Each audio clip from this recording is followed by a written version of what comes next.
During the time we've been together, we've been through some very dark times. So dark that it was difficult to see ahead. Was that when we had the power cut, sir? That'll do.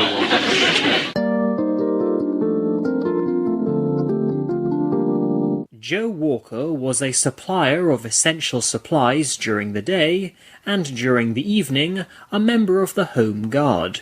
He is the second youngest private in the platoon, and when introduced into the first episode of the sitcom Dad's Army, claims that his role in the community makes him too valuable to enlist. A fact which all the town of Walmington-on-Sea would agree on, even Captain Mainwaring, though he'd never admit it.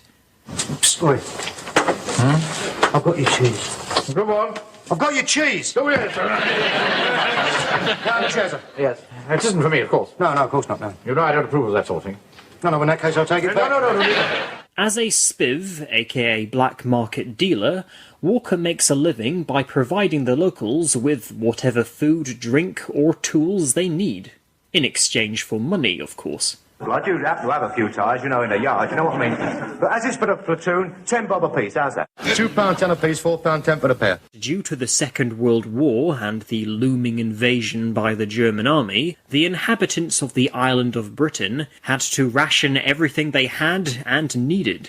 I'm delivering some of the sweet stuff, you savvy? Some sugar? Yes, stash. Forgot your elastic here. Oh! Don't want them falling down on the job, do we? Although it was always strongly indicated that Walker obtained the seemingly unobtainable by theft, we never actually see him breaking into warehouses, lorries, farms, or scrapyards.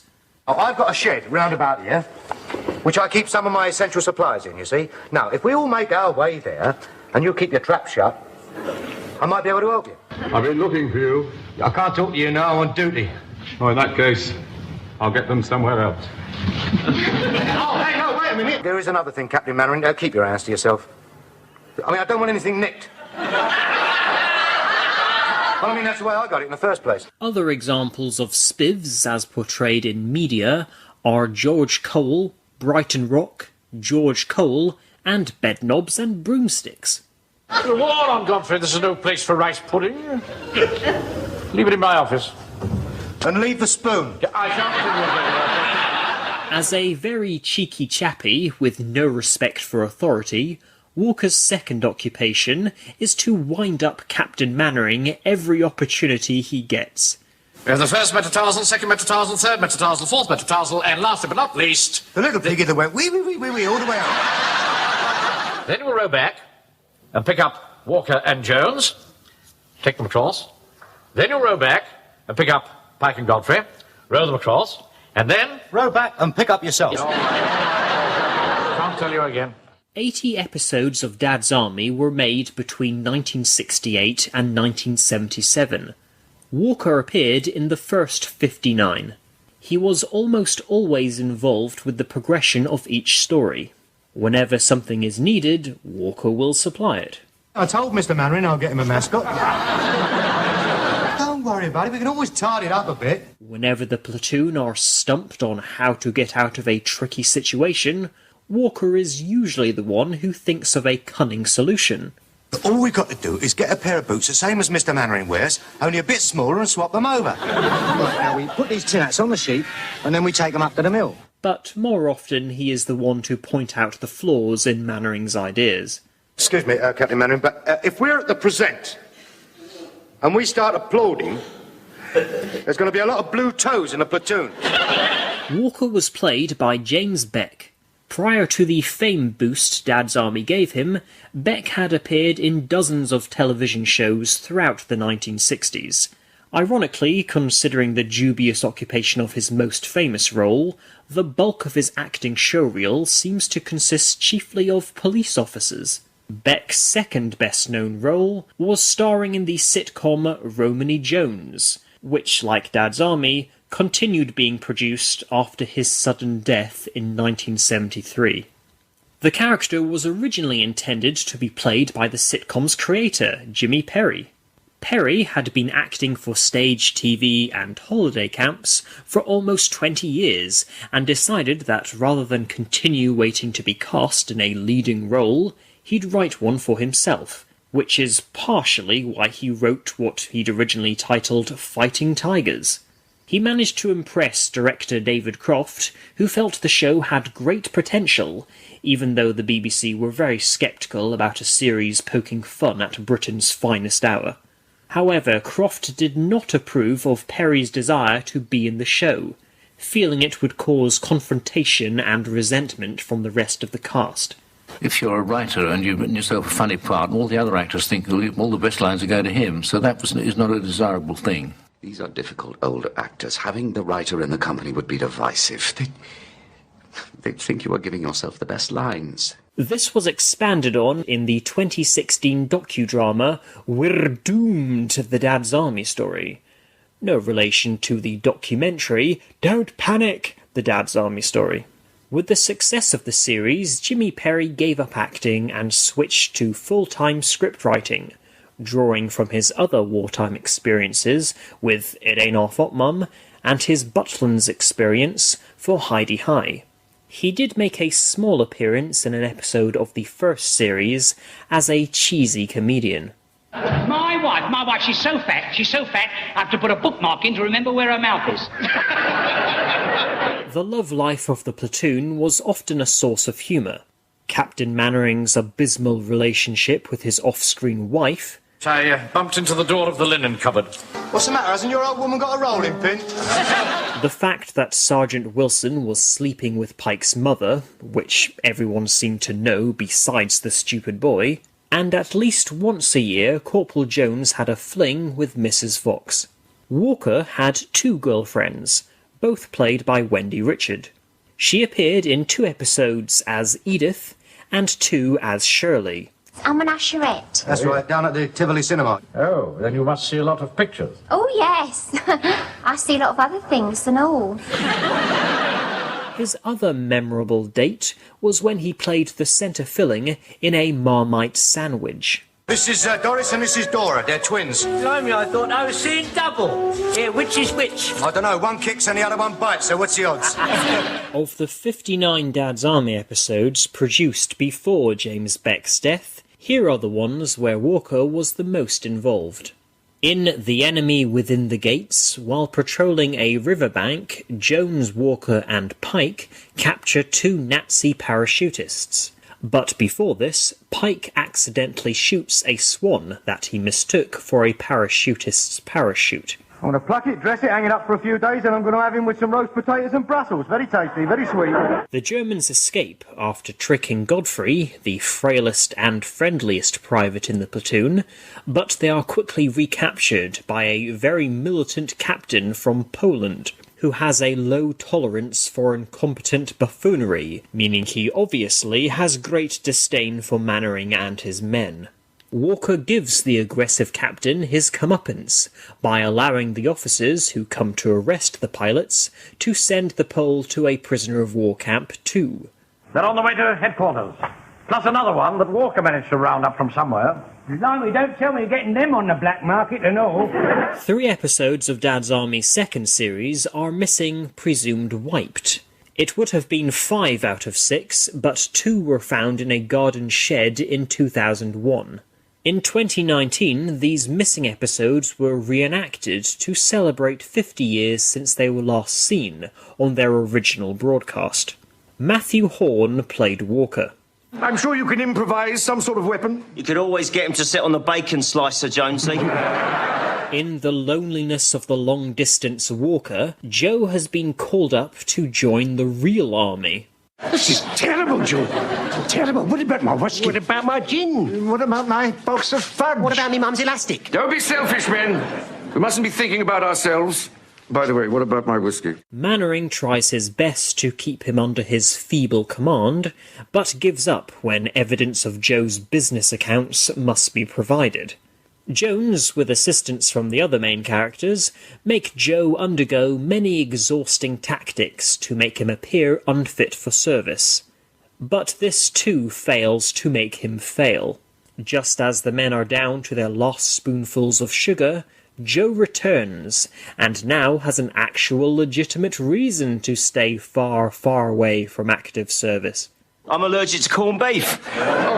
Incidentally, this episode's title is a parody of The Loneliness of the Long-Distance Runner, a film starring Tom Courtenay, who 5 decades later played Corporal Jones. Wouldn't it be terrible, sir, if none of us really existed? I mean, who'd I sell my sausages to? If life's a dream, Jonesy, you'd still have to be alive so you could fall asleep and dream it. Back to the end of the 60s and Series 3 of the show, now in colour.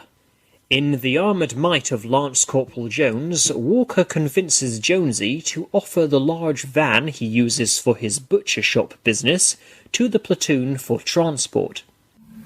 Why? Well, you see, it's like this. Now, sometimes at night, I have to transport certain things. If I'm driving an ordinary van, I might get stopped. Now, on the other hand, if I'm driving official transport and I'm in uniform, I won't get stopped. But to save money on petrol, Mainwaring arranges for the van's power to be provided by gas. On the way back from having it converted, Walker accidentally causes the gas to start seeping out, causing both men to get giddy, which has rather trivial consequences. Don't you take your finger out that hole. Remember that little Belgian boy? Dutch boy, you silly old mole. In Manhunt, Walker informs the captain that he recently found a parachute and used it to make 96 pairs of knickers. The question he cannot answer is whether the silk was white or cream, as off-white could mean a Nazi pilot was on the loose in the area. We've got to get to the bottom of this. The next scene involves Mainwaring, Walker and Wilson going from door to door and inquiring about the colour of the lady of the house's underwear, with hilarious results, besides the wife-beating one. Well, you've got to be persistent, you know what I mean? I mean, you've got to use the old technique, foot in the door, you know? Yeah, I'll show you. Ah, good day, sir. Thanks to the platoon's newest recruit, the answer is exposed by Pike's mum. The dog is never seen again after this episode, presumably because it got stage fright and forgot how to act like a tracker dog. You sure he has the stamina to track over miles and miles of country? Of course, this dog, he's got stamina. He can go on for days. It's full of life. In Don't Fence Me In, the platoon have been ordered to guard a prisoner of war camp full of Italians. Walker's conversation with the camp's captured general is overheard by Godfrey, and he alerts the others that Walker is going to help the prisoners escape. Now, you get your blokes out through the escape tunnel into the van and away. The Spiv explains that for months he has been letting the Italians out at night on the condition that they help him build radios for the war effort. To what? Yes, radio sources. I'll have him court-martialed for this. This episode is a rare example where Walker's actions don't aid Mainwaring's problems, instead landing the captain in even deeper trouble. Yet whatever the consequences may be are never revealed to us, the viewers. Like practically all situation comedies, Dad's Army had its share of Christmas specials. The most special being Battle of the Giants, an hour-long epic, in which the Walmington-on-Sea platoon race against the neighbouring town's home guard, led by the humanised Colonel Haffey, Captain Square. And run out the platoon flag which Private Walker has most kindly had made for us. Oh, by the way, they came to £3. What? £3? You were lucky. I charged the Eastgate platoon a £5 for making theirs. The challenge is sparked by Mainwaring's lack of medals, as although he did attempt to take part in World War I, by the time he crossed the Channel, the war was over. This, in the eyes of Square, Private Fraser, and ARP Warden Hodges, make the captain a highly unqualified leader. The only other members of the platoon who don't have medals from their previous war experience are the two who were too young to serve in it, though Walker still turns up for the parade with one that was given to him by an Arabian sheik as a reward for Walker showing him a good time when he visited Britain. Although the platoon are the first to arrive at the finish line, in the form of a flagpole, Square and his men fly their flag first. But the flag they hoist is the Walmington one. After Square storms off, Mainwaring notices that Walker saved the day yet again by being dishonest. That's our flag. That's our flag. Oh. What a terrible mistake to have made. In 1971, there was no new series of Dad's Army. Instead, we got a cameo on the Morecambe and Wise show, and a movie. The first half of the film recreates the scenario of the first series, where pompous bank manager George Mainwaring, with help from his laid-back clerk Arthur Wilson, organised the local defence volunteers. Solid brass coffin handles, you can't get them for love nor money. These are no brass. Cheap rubbish. A week underground. And they're rusted through. Well, by then who's going to know the difference? All right, I'll take a dozen. Walker is fairly prominent during the first half, as he is seen strolling round the streets trying to tempt the townfolk to buy his merch, and is the first man to join the platoon, as a private, although he didn't realise that is what he was jumping the queue for. Do you realise that the Nazis are poised just across the channel, ready to invade us at any minute?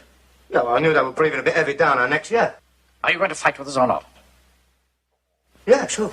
Unlike in the episode The Man and the Hour, where he bursts in through the side door of the office and knows exactly what he's signing up for. Any previous military experience? I've got a girlfriend in the ADS. Right turn, quick march. Well, you might wait for the ink to dry. Once the platoon are finally equipped with rifles and uniforms, Walker says very little and does even less for the remaining 40 minutes of the film. He doesn't tease Mainwaring, offer to bribe the general, or think of a way to save the hostages from the Germans. Must have been too tired out because of all those late-night visits to his mum. Yeah, I know, but it's like I told you, my mum, she's very ill. Come on, Joe. She don't sound very ill to me.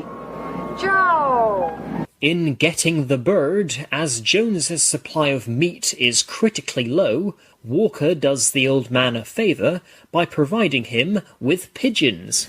Why aren't you wearing uniform, Walker? I'm sorry, sir, I was out supplying essential supplies. That's no excuse. We're all doing essential work, you know. Yeah, I know, sir, but there was a bit of a flat on. But after hearing on the news that an investigation is underway as to why the pigeon hotspot Trafalgar Square is missing its pigeons, Jones refuses to accept the birds, meaning Walker has to find a place to hide them. Where's Jonesy going? He's going to play the organ for the last hymn. What's the matter, Joe? You've gone pale. I'm getting 50 pigeons in the pipes. In a brush with the law, Mainwaring is accused by Warden Hodges of leaving a light on for an hour in the office one night. Such an act is illegal due to the risk of bombing, and so the captain has been brought before Captain Square, in his daytime occupation as a judge. Towards the end of the episode, Walker enters the witness box and, without naming names, puts pressure on Square to find Mainwaring not guilty, as the Spiv confesses to supplying a certain someone in the court with a bottle of whiskey. Illegally. Now, if only I could remember the name of this geezer I gave those bottles to. I mean, he could verify the truth and the time of what I'm saying.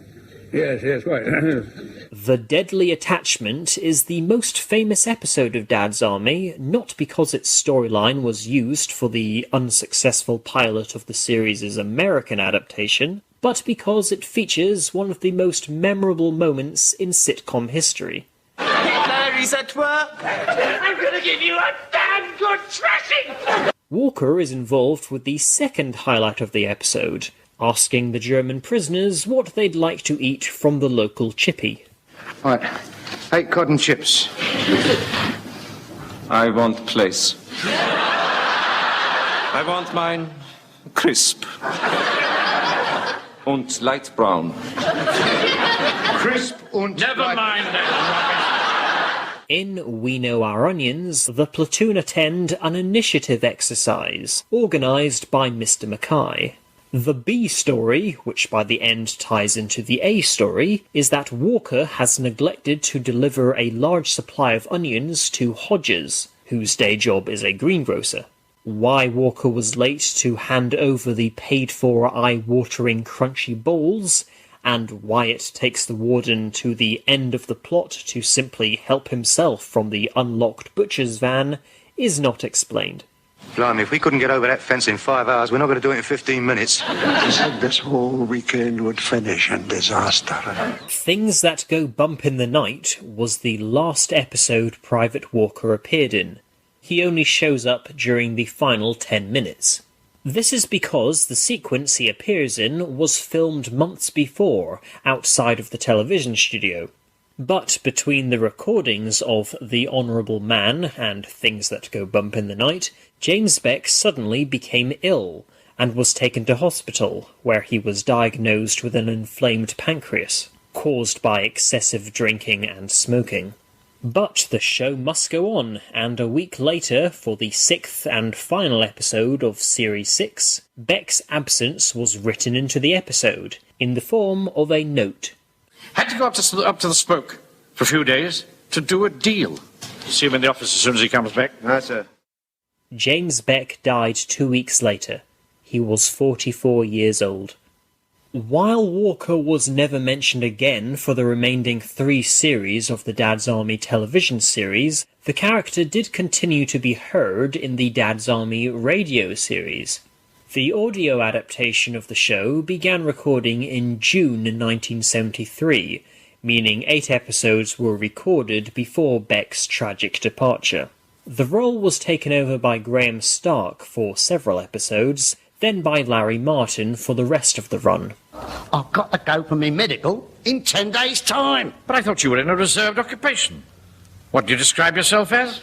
I put myself down as a banana salesman and an wholesale supplier of illuminated signs. Do you think that's where I slipped up? Excuse me, Captain Mainwaring, but this letter's just come for you. It's from HQ. Only 6 episodes from the Walkerless seasons were adapted, and 5 of them were from Series 7, so Walker's dialogue could be stolen from Cheeseman. Private Cheeseman. Oh, yes, indeed, yes. Introduced in the 2nd episode of Series 7, besides one appearance in Series 6, Cheeseman was a journalist specialising in gossip, played by Talfryn Thomas, who has asked Mainwaring if he can join the Home Guard as a war correspondent. You never know, there might be a story. You know, traffic chaos in Walmington, vital supplies delayed. Man, have you no regard for the truth? Don't insult the press, Scotch boyo. The addition of the considerably unpleasant-to-look-at Welshman as a substitute for the chain-smoking Spiv proved unsuccessful. Looking back at the character he'd co-created, David Croft described him as irritatingly unfunny, which, frankly, I disagree with, but given Gilbert Gottfried is my favourite comedian, that's hardly surprising. I got a good photograph of Captain Mainwaring knocking on the front door and the town clerk going like this through the letterbox. For the final 2 series, the now vacant spot in the platoon's front section went to Private Sponge, which, even though he still barely did or said anything, was a long time coming, as he was the only private from the back 2 rows who occasionally got to talk. Where do you want this, Mr. Mainwaring? Well, sir, we don't see why we should sleep at the bottom of the bed. Here's my bayonet. Do you think we should, sir? After all, it's not ours. You're quite right, Sponge. In 1975, Dad's Army went live as a stage show that toured around England. The production was a mix of musical numbers and sketches, i.e. scenes taken from the television series. Walker was included and was played by John Bardon, who that same year appeared in an episode of the 8th series. Oh, sorry, Squire. It's like this, you see. We've only got 2 officers' uniforms, and it's a question of getting the men to fit the uniforms. In 2016, Dad's Army was brought to life once more, with its 2nd feature film format.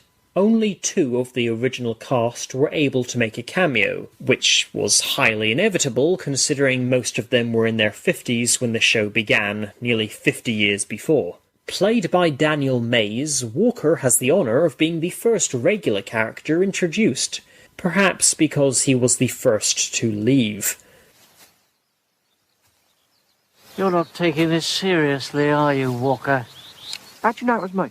The plot is that mere weeks away from D-Day, a rather luscious lady comes to Walmington-on-Sea, claiming to be a reporter, when in reality she is a spy working for the Führer. Very young for the Home Card, Joe. Didn't you enlist? Colourblind. What was an allergy to corned beef? Yeah, I know. Implying Joe's corned beef allergy was just a ruse is microscopically insulting to the original series when compared with Corporal Jones's confession that he never actually took part in any fighting. The former flame of Wilson, Catherine Zeta-Jones, finds Walker's headquarters and threatens to expose him if he doesn't bring her along when the platoon go to guard the clifftop military base. While saving Jones, Walker accidentally reveals that the tanks are waiting to invade Germany are actually fake. "I knew we should have built them out of wood." He makes up for this by, in extra over-the-top action movie fashion, driving a truck full of petrol and fire at the few Germans on the beach. Wow, that was epically unnecessary. The movie got a big thumbs down by critics and fans of the series, but personally, my only gripe with Dad's Army is that its existence makes me yearn for the sequel to Dad's Army that we never got. And thus concludes the Chronicles of Private Joe Walker. Here, listen, if you play it my way, I can get you 75 rounds of ammunition by 8 o'clock tonight. 50 bob, all right? Stand to attention, son. There's a cockney called Joe Walker, and he's pinching once again. He can just about nick you anything you'd ever need or want. Maybe some stockings or a bunny, or perhaps a bottle of scotch. Just go try and find him, and he'll help you if he can. He'll just say, You leave it to me, sir. Leave it to me, sir. Cardboard or wood, easy. Brass, bit of a problem. I do just happen to have one in the store, you know. I tell you what, as it's for the platoon, 30 bob. Well, you know what they say, big feet, big... Big what? Walker, why are you wearing jewellery on parade? See me in the office afterwards. Well, I can't get you one. That'll do. Rough diamond, isn't it?